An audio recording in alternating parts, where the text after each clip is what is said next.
Hey guys, in this video, I'm going to be touching on 3 different pieces of polling information that have come out over this past week that are looking specifically at some different Senate races, and they're relating to the states of Arizona, South Carolina, and Kansas, all currently held by Republicans that Democrats will be challenging for in 2020. Now, clearly, it's going to be a little bit tougher to try to flip states like Kansas and South Carolina than Arizona, but nonetheless, some interesting data that came out in these different resources. And if you'd like to take a look at any of these resources for yourself, I'll have links posted to them down at the bottom of the video description, but they're all in general positive news for the Democrats. So starting off here with this competitive Senate race in the state of Arizona, I've been saying this for a while now. I feel like the astronaut Mark Kelly has an even better shot at defeating Martha McSally in 2020 than what Kyrsten Sinema had in 2018 as the Democrat running against McSally. Now, of course, McSally's technically the incumbent going into this matchup, but she was appointed to the seat and she already lost in 2018,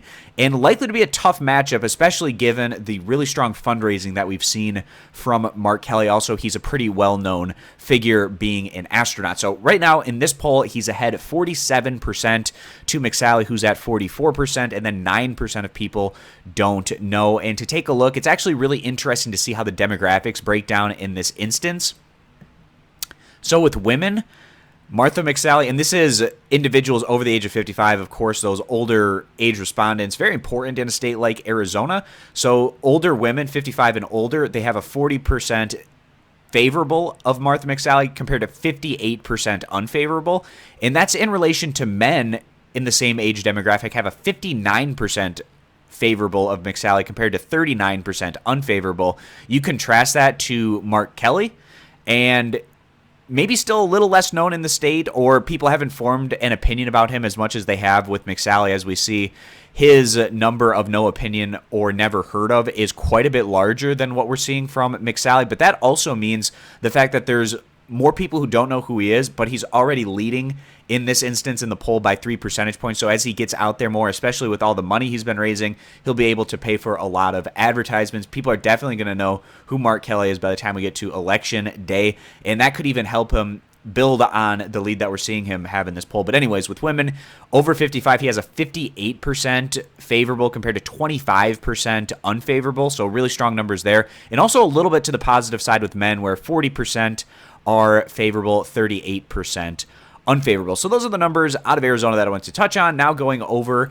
and this was a South Carolina poll from Change Research. I actually touched on the Democratic primary numbers that came out of this poll recently, but they also asked about this Senate race, and we can see it's really competitive here between incumbent Republican Lindsey Graham and Democratic challenger Jamie Harrison, who's very likely to go on and win the primary within 2 percentage points, 9% undecided. Now, I think this poll is being a little bit more favorable to the Democrat than maybe where this race is currently standing, because if we take a look at the numbers in this one, the favorability of Lindsey Graham in contrast to President Trump in South Carolina in this poll are quite stark in the contrast. So going up here, we see that Lindsey Graham in this poll only has 38% that view him either very or somewhat favorably, compared to 53% of respondents that view him either very or somewhat unfavorable. I think that is likely to indicate that this is a sample from South Carolina that might be a little bit more Democrat leaning in general. And still with those numbers, Graham was still able to pull out a 2-point lead. Now, we contrast that to Trump, though. With this particular sample of voters, Trump much more favorable in this instance, where he was at 51%.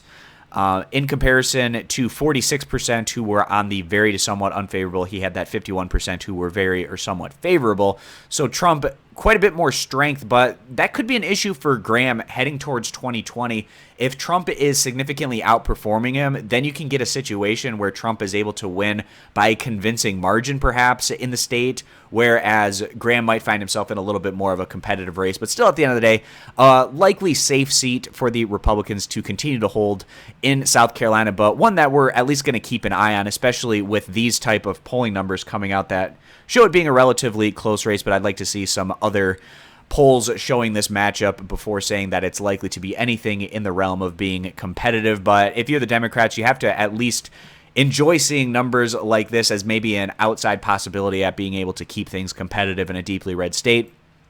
Now, another piece of info that just came out the other day, and that is the fact, and I've been saying this for a while as well, if the Democrats are going to upset and pick up a Senate seat in a state like Kansas, then having Chris Kobach on the Republican side running, and of course he is running in that primary, that would be their best case scenario if he was able to be the nominee on the Republican side. And what we see in the poll here is this was a poll that was done from the NRSC, I believe, is the Republican Senate Committee. And what we see from them, it's an internal poll.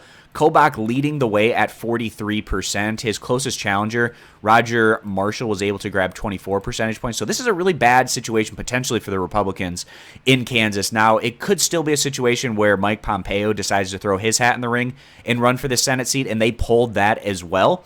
And we see a very different race with Pompeo in the mix. He was able to grab 54%, while Kobach fell all the way back to just 17%.